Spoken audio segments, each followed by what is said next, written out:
जय जोहार, जय आदिवासी। आज फेसबुक लाइव आने का विशेष कारण कि पिछले दिनों मध्य प्रदेश सरकार के हमारे प्रदेश के माननीय मुख्यमंत्री जी द्वारा उनकी पार्टी की एक बैठक में जयस भीम आर्मी एवं गोंडवाना आंदोलन को लेकर वहाँ पर बोला कि ये जो संगठन काम कर रहे हैं ये विघटनकारी है, षड्यंत्रकारी है, इनको रोकना चाहिए इनके पास। और उन्होंने एक गंभीर आरोप लगाया कि इन संगठनों के पास देश से नहीं विदेश से फंडिंग होती है। माननीय मुख्यमंत्री जी, आपसे हम कहना चाहते हैं, आप संवैधानिक पद पर हो, आज हम कार्यक्रम कैसे करते हैं, किस प्रकार से हमारे लोगों को इकट्ठा करते हैं, ये हम लोग जानते हैं। लेकिन आपने हमारी ताकत को पहचाना, आपने हमारी ताकत को माना, हमारी ताकत को लोहा समझा, इसलिए आपका शुक्रिया। लेकिन आपने जो हम पर आरोप लगा, हमारे संगठनों पे आरोप लगाया, वो पूरी तरह से निराधार है। और आप प्रदेश के मुख्यमंत्री हो, अगर आपको लगता है कि हमारे पास विदेशों से फंड आता है तो आप उसकी जांच बिठाइए, सार्वजनिक कीजिए, सारी जांच एजेंसी आपके पास है। लेकिन इस प्रकार से आरोप लगाना, और आप एक मुख्यमंत्री हो और आज हमारे जो आदिवासी समाज के युवा हैं, समाज के लिए संघर्ष करते हैं, समाज की आवाज़ बनकर उनके साथ खड़े होते हैं, तो आपको लगता है षड्यंत्रकारी। माननीय मुख्यमंत्री जी को लगता है कि ये बांटने का काम कर रही है, तोड़ने का काम कर रहे हैं। माननीय मुख्यमंत्री जी, हम लोग समाज के दबे कुचले लोगों के लिए, जिन पर गुंडे द्वारा अत्याचार किया जाता है, हैरान परेशान लोग जब हमको कुछ बात बताते हैं, हम उनके साथ खड़े रहते हैं। और जो काम करते हैं उन पर आप इस प्रकार से आपका जो ब्लेम है, आपका जो आरोप है, उसका मैं पुरजोर तरीके से विरोध करता हूं। और माननीय मुख्यमंत्री जी, आपको मैं कहना चाहता हूं कि हमारे आदिवासी समाज के जो बेरोजगार युवा हैं, दर दर की ठोकरें खा रहे हैं, आप वैकेंसियां नहीं निकाल रहे हैं। आज रोजगार के लिए, व्यवसाय के लिए अगर वो बैंक लोन लेना चाहता है तो उनको लोन नहीं दिया जाता है। हमारा युवा, हमारा बेरोजगार युवा, पढ़ा लिखा डिग्रीधारी युवा फाइलें लेकर कलेक्टर कार्यालय के, रोजगार कार्यालय के चक्कर लगा कर थक चुका है। और आप भाषणों में बोलते हो कि उनके लोन का गारंटर मैं बनूंगा, मेरी गारंटी पे उनको रोज लोन मिलेगा। लेकिन माननीय मुख्यमंत्री जी, ऐसा नहीं हो रहा है। उसके उलट आपके सुपुत्र को रोजगार के लिए करोड़ों रुपए बैंक दे देती है। कौन से किसान हैं आपके सुपुत्र? क्या जानते हैं किसान के बारे में? क्या जानते हैं खेती के बारे में? आज हमारा बेरोजगार युवा, कई युवा छोटे किसानों की औलाद है, लेकिन उनको लोन नहीं दिया जाता रोजगार के लिए। और जब ये युवा समाज के दबे कुचले लोगों के लिए, अपने हक अधिकारों के लिए रोड पे आता है, मैदान में उतरता है, तो आपको दिक्कतें होती है। लेकिन मैं कहना चाहता हूँ कि ये जो आदिवासी समाज का युवा है, अब दबने वाला नहीं है, अब झुकने वाला नहीं है। हम हमारे हक अधिकारों के लिए लड़ रहे हैं, लड़ते रहेंगे। लेकिन आप जिस प्रकार से आरोप लगा रहे हो, आपको ये चीज़ शोभा नहीं देती है। और एक सवाल और उठ रहा है कि माननीय मुख्यमंत्री जी शिवराज सिंह चौहान जी, आपने एक चीज़ ये भी बोली है कि मेरे कार्यकाल में ये पनपे हैं। आज आपको ऐसा क्या कारण रहा कि आपको मीटिंग में इस प्रकार से बोलना पड़ा? कोई न कोई दबाव आप पर भी है। लेकिन जिस प्रकार से आपने आरोप प्रत्यारोप लगाया उसका हम पुरजोर तरीके से विरोध करते हैं। और जो समाज के व्यक्ति, जो समाज का युवा समाज के हक अधिकारों की बात करता है तो उनको कुछ लोग परेशान करते हैं, उनको डराने का प्रयास करते हैं, उनको रोकने का प्रयत्न करते हैं। लेकिन अब ये चीज़ नहीं होने वाली। और आप लोग बोलते हैं कि अभी 15 नवंबर को महामानव क्रांतिकारी बिरसा मुंडा जी के जयंती पर आप भोपाल में 5 से 7 लाख लोगों को इकट्ठा करने की आपकी योजना है, आपकी प्लानिंग है। मैं आपको कहना चाहता हूं, मैं आपको बताना चाहता हूं कि क्या आवश्यकता पड़ गई एक साथ 5-7 लाख लोग आदिवासियों को इकट्ठा करने की। आप वहां पर इकट्ठा कर रहे हो, इतने दिन तो, इतने साल तो उनकी आदिवासियों की याद नहीं आई। और आज बिरसा मुंडा जयंती के नाम पर यहाँ पर लोगों को इकट्ठा करने का जो आपका प्लानिंग है, क्या कारण है? आज हमारे लोगों को जो आपकी जनहितैषी योजनाएं हैं, जिनका सिर्फ टीवी और पेपरों में प्रचार होता है, धरातल पे नहीं, हमारे लोगों तक कोई योजना नहीं पहुंची है। और योजनाएं जो बनती है आपके ही नेता उसका फ़ायदा उठाते हैं, आम व्यक्ति तक वो योजना नहीं पहुंचती, उस पर आप बात नहीं करते। क्यों? आज आदिवासियों को आप गुमराह नहीं कर सकते हो। 5-7 लाख लोग इकट्ठा करोगे वहां पर, क्या दिखाना चाहते हो? कितने साल से आपकी सरकार है मध्य प्रदेश में, तब तो आपने कुछ नहीं किया। लेकिन जैसे ही चुनाव नजदीक आते हैं, सभी को आदिवासियों की आवश्यकता पड़ने लग जाती है, याद आने लग जाती है। पैसा कानून लागू करेंगे, इतने वर्ष क्यों नहीं किया, अब क्यों करोगे? और अभी भी आप नहीं करोगे, मैं दावे के साथ बोल रहा हूं। और कर दो तो बहुत अच्छी बात है, आपका आभार व्यक्त करने हम लोग आएंगे, आपको धन्यवाद ज्ञापित करने हम लोग आएंगे। लेकिन करनी और कथनी में अंतर होता है। आपसे नहीं होगा, ये मालूम है हमें, हम भी जानते हैं। लेकिन इस बात का करारा जवाब मिलेगा आने वाले समय में। सब युवा परेशान है, बेरोजगार युवा हैरान है।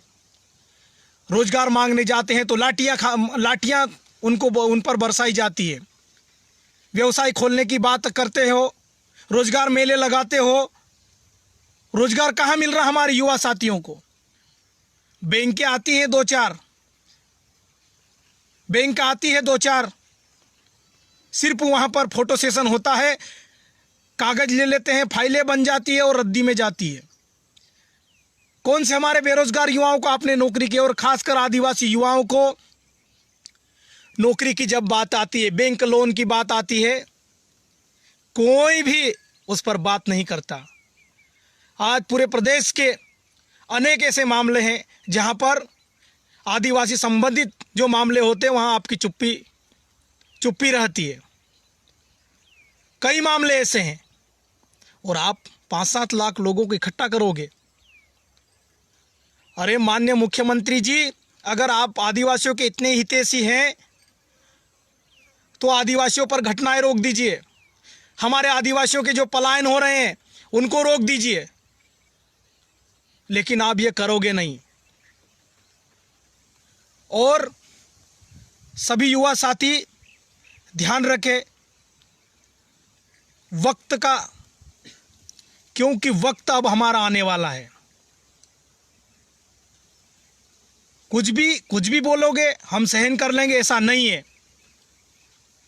विघटनकारी, षड्यंत्रकारी, विदेशी फंड, बताइए आज हम लोग कार्यक्रम करते हैं, किन किन परेशानियों का हमको सामना करना पड़ता है ये हम जानते हैं। और आप एसी लगी हुई हॉल में बैठकर, वीआईपी कुर्सी पर बैठकर एक झटके में आरोप लगा देते हो। लेकिन मैं आज सैल्यूट करता हूं उन मेरे नौजवान युवा साथियों पर जो समाज के नाम पर इकट्ठा होते हैं अपने पैसों से और माननीय मुख्यमंत्री तक की नाक में दम कर देते हैं। इसलिए मैं मेरे युवा साथियों पर गर्व के साथ उनको सैल्यूट करता हूं। और माननीय मुख्यमंत्री जी, आप जिस प्रकार से आरोप लगा रहे हैं, हमारा युवा अपने दम पर व्यवसायिक क्षेत्र में कूदेगा, आपके भरोसे नहीं कूदेगा। आएगा हमारा समय भी। आदिवासी स्वाभिमान के साथ जीता है। हम खंती खोद कर भी जीने वाले लोग हैं। हम 100 रुपये मजदूरी करके भी जीने वाले लोग हैं, आत्म सम्मान के साथ रहने वाले लोग हैं। लेकिन हमारे नाम की योजनाएं बनती, हमारे नाम का पैसा आता है, इसलिए हम हमारे हक अधिकार की बात करते हैं। वरना हमको भीख मांगने का कोई शौक नहीं है। आदिवासी शुरू से स्वाभिमानी रहा है और स्वाभिमान के साथ जीता है और जीता रहेगा। आपके बेटे को 5 करोड़, आपके बेटे को करोड़ों रुपए लोन मिल जाता है और हमारे गरीब किसानों की औलादों को 1 लाख रुपए लोन नहीं मिलता, 50,000 रुपए लोन नहीं मिलता है। क्यों? दुख होता है, दर्द होता है। प्रदेश के मुख्यमंत्री काम करने के बजाय संगठनों पे ध्यान दे रहे हैं। कौन क्या कर रहा है? अरे अपनी योजनाओं पे ही ध्यान दे लो। तो कम से कम आम व्यक्ति, जो प्रदेश का जो आम व्यक्ति है, चाहे वो किसी भी समाज का हो, उन तक वो योजनाएं तो पहुंचे, उनको लाभ तो पहुंचे। जैसे जैसे चुनाव आता है, आप अनुसूचित जनजाति मोर्चे की बैठक ले लेते हो, उनको बिठाते हो वहां पर, और वहां पर आदिवासियों के बारे में, आदिवासी संगठनों के बारे में बोलते हो। और दुख तब होता है वहां पर बैठे हुए सारे हमारे नेतागण चुप होकर आ जाते हैं। आज जयस भीम आर्मी गोंडवाना आंदोलन समाज के हक अधिकारों की बात करता है और डंके की चोट करता रहेगा। और अभी चुनाव आ रहे हैं, उपचुनाव, उस पर भी बातें चल रही है, ये इसके साथ जाएंगे, वो उसके साथ जाएंगे। हम स्वाभिमानी युवा हैं। हम हमारा रास्ता खुद तय करते हैं। हम किसी के कहने पे इधर उधर नहीं जाता, हमारे समाज का युवा। और अब हम तय करेंगे। आने वाले समय में और आयोजन होंगे और आंदोलन होंगे, और हम रुकने वाले लोग नहीं है, झुकने वाले लोग नहीं है। माननीय मुख्यमंत्री जी, आपसे करबद्ध हाथ जोड़कर मेरे विनम्र निवेदन है कि कृपया बेहुदा आरोप न लगाइए। आप ईमानदारी से प्रदेश के कार्य कीजिए, योजनाएं लाइए, लोगों तक पहुंचाइए। लेकिन जिस प्रकार से आप बयान देते हैं, ये आपको शोभा नहीं देता। आप संवैधानिक पद पर हो। और मेरे युवा साथियों, आप सबसे इस फेसबुक लाइव के माध्यम से मैं कहना चाहता हूं कि हमको भविष्य की प्लानिंग करते हुए हमको हमारे भविष्य के बारे में भी सोचना होगा, समझना होगा। वरना इस प्रकार से हमारे ऊपर आरोप प्रत्यारोप, विदेशी फंड, अरे अभी मालवा क्षेत्र में सोयाबीन काटने का काम चल रहा है, कई हमारे बेरोजगार युवा उसमें काम करने जा रहे हैं। कई हमारे बेरोजगार युवा ग्रामीण क्षेत्रों में खेती के कार्य होते उसमें मजदूरी करने जाते हैं। विदेशी फंड किसको बोलते हैं? विदेशी फंड, आपके पास सारी जांच एजेंसियां है, तो उसका वो इंक्वायरी निकाल लीजिए। और हमने किसको तोड़ने का काम किया? हम संविधान का सम्मान करते हैं, हम देश का सम्मान करते हैं। देशभक्ति हमारे रगों में कूट कूट के भरी हुई है। हमारा सर तिरंगे के सामने झुकता है, हमारा सर संविधान के सामने झुकता है, और हम संविधानिक बातें करते हैं, संविधानिक अधिकारों की बात करते हैं और करते रहेंगे। दुख होता है, दर्द होता है। इस प्रकार से जब बातें आती है, किस प्रकार से कार्यक्रम होते हैं, किस प्रकार से हम लोग आयोजन करते हैं, और आपके जैसा संवेदनशील, आप संवैधानिक पद पर बैठे हो, संवेदनशील मुख्यमंत्री बनो, सब सारी चीज़ों को समझने के बाद कोई भी निर्णय लीजिए। किसी के कहने पे आप बयान न दीजिए।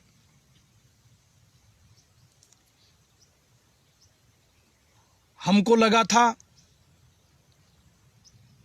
लगा था कि आप आदिवासियों के लिए अच्छा काम करोगे।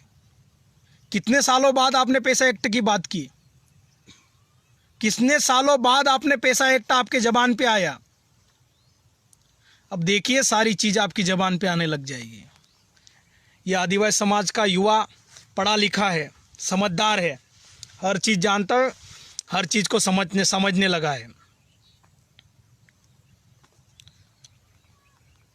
और युवाओं को किसी भी प्रकार से भ्रमित होने की ज़रूरत नहीं है, डरने की आवश्यकता नहीं है, विचलित होने की आवश्यकता नहीं है, क्योंकि हमारे नौजवान कंधों पर समाज का भार है और समाज हमारे युवा साथियों की ओर आज भरी निगाहें से देखता है। मैं समाज के जनप्रतिनिधियों से, नेतागणों से विनम्र विनती करना चाहता हूं कि हमारे युवाओं को गलत न समझिए, उनको टारगेट न कीजिए। वो समाज की बात रख रहा है, समाज की बात रख रहा है, समाज के दबे कुचले लोगों के साथ खड़ा होता है, बिना पैसे जेब में नहीं रहता है, फिर भी अपने हिसाब से पहुंच रहा है वो। तो ऐसे युवाओं का आपको सम्मान करना चाहिए, उनका सपोर्ट करना चाहिए। हम तो कब से बोल रहे हैं कि आप पे भी अगर कोई आपत्ति विपत्ति आती है तो आप हमको बुलाइए, हम आपके साथ खड़े रहेंगे। हम समाज के हर वर्ग के साथ खड़े रहेंगे, हर व्यक्ति के साथ खड़े रहेंगे। लेकिन हमारे युवाओं को गलत न समझिए। कोई बोलता है ये मिशनरी संगठन है, कोई बोलता है ये कुछ ये संगठन है, वो संगठन है। ऐसा कुछ नहीं है। हम हमारे हक अधिकार की बात करते हैं, हम हमारी संस्कृति की बात करते हैं। और मैं माननीय मुख्यमंत्री जी को कहना चाहता हूं कि मिशनरी की आप बात कर रहे हो, ईसाइयों के खिलाफ आप बोल रहे हो। गोवा में आपकी पार्टी की सरकार है, किसके सहयोग पे बनी वो सरकार है? मिशनरियों के सहयोग से बनी। वहां तो आप नहीं बोल रहे हो। वहां अब आप क्यों नहीं बोल रहे हो? आपको बोलना चाहिए, क्योंकि गोवा में ज़्यादातर ईसाई निवास करता है, ईसाई धर्म के लोग। उनसे आप सहयोग लेकर सरकार बनाते हो।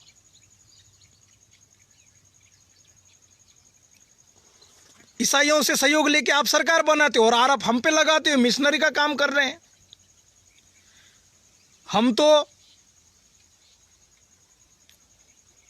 हम तो जो आदिवासी समाज के लोग ईसाई बन चुके हैं, हम तो उनका भी विरोध करते हैं। और कई जो अन्य धर्मों को अपना चुके हैं वो लोग अब वापस भी आ रहे हैं।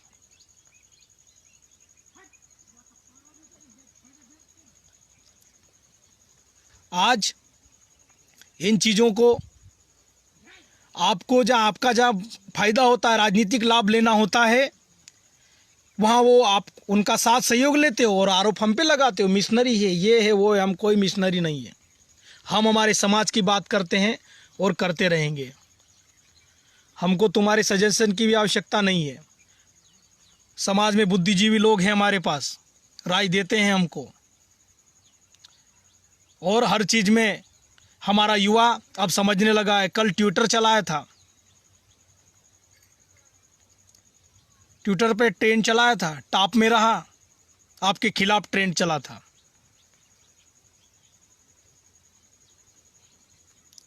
कर्मचारियों को रोक रहे हो, अधिकारियों को रोक रहे हो, ये ऐसे हैं, ये वैसे हैं, हमारे लोगों को परेशान कर रहे हो। वक्त सबका आता है मान्य, और जिस प्रकार से आप कर रहे हो ये अच्छी बात नहीं है। आपने विश्व आदिवासी दिवस मनाने से रोका क्यों? संयुक्त राष्ट्र संघ की घोषणा थी, संयुक्त राष्ट्र संघ की घोषणा थी,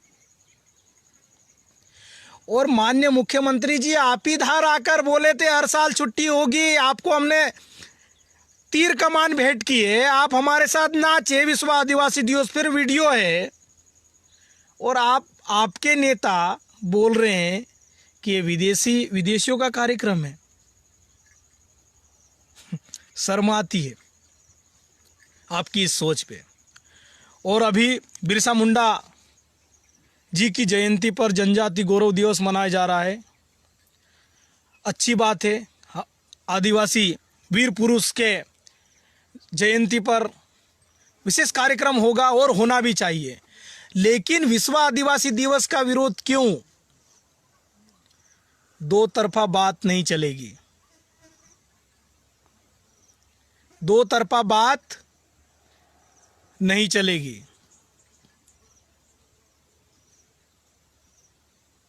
दो तरफा बात बिल्कुल नहीं चलेगी। और हमारे युवा साथी, हमारे बुद्धिजीवी लोग सब चीज़ वाचिंग कर रहे हैं, सब चीज़ देख रहे हैं कि किस प्रकार से षड्यंत्र के तहत कार्य किया जा रहा है।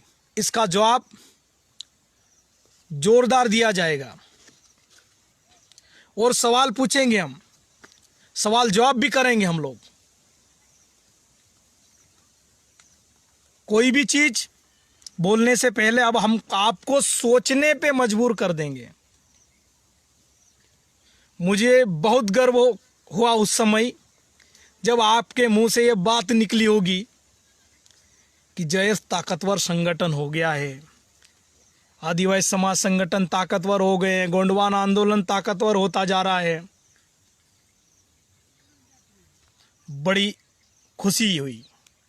लेकिन आपने जो विदेशी फंडिंग, षड्यंत्रकारी, मिशनरी, ये वो इस प्रकार से जब बात बोली, बड़ा दुख हुआ, बड़ा दर्द हुआ। साथियों, बहुत बहुत धन्यवाद मेरी बात को सुनने के लिए। और आप किसी को विचलित होने की ज़रूरत नहीं है, हम सब एक हैं और एक होकर समाज की आवाज़ उठाएंगे, समाज के हक अधिकारों के लिए लड़ेंगे। किसी को भी झुकने की ज़रूरत नहीं है, किसी को दबने की ज़रूरत नहीं है। संघर्षों के साए में ही असली आज़ादी पलती है। खासकर युवा साथियों के लिए मैं कहना चाहता हूं कि संघर्षों के साए में ही असली आज़ादी पलती है और इतिहास उसी ओर मुड़ता है जिस ओर जवानी चलती है। आदिवासी समाज हम सभी युवाओं की ओर आज भरी निगाहें से देख रहा है। हमको हमारे समाज की आवाज़ बनना है, दबे कुचले लोगों की आवाज़ बनना है और डंके की चोट पर हम लोग समाज के साथ खड़े रहेंगे। कोई बोलता है ए टीम, कोई बोलता है बी टीम, हम तो डी टीम है। डी मतलब धांसू टीम है। अब बोलो क्या करना। तो साथियों, बातें बहुत सारी है, बस मेरा यही है कि आज जिस प्रकार से आप सब, हम सब समाज के लिए इकट्ठे होते हैं तो इनके पेट में दर्द हो रहा है। दर्द होने दीजिए, होना भी चाहिए। हो सकता है इनका हाजमा ठीक हो जाए हमारे सक्रिय रहने से, हमारे समाज के साथ खड़ा रहने से। तो साथियों, बहुत बहुत धन्यवाद। जय जोहार, जय आदिवासी।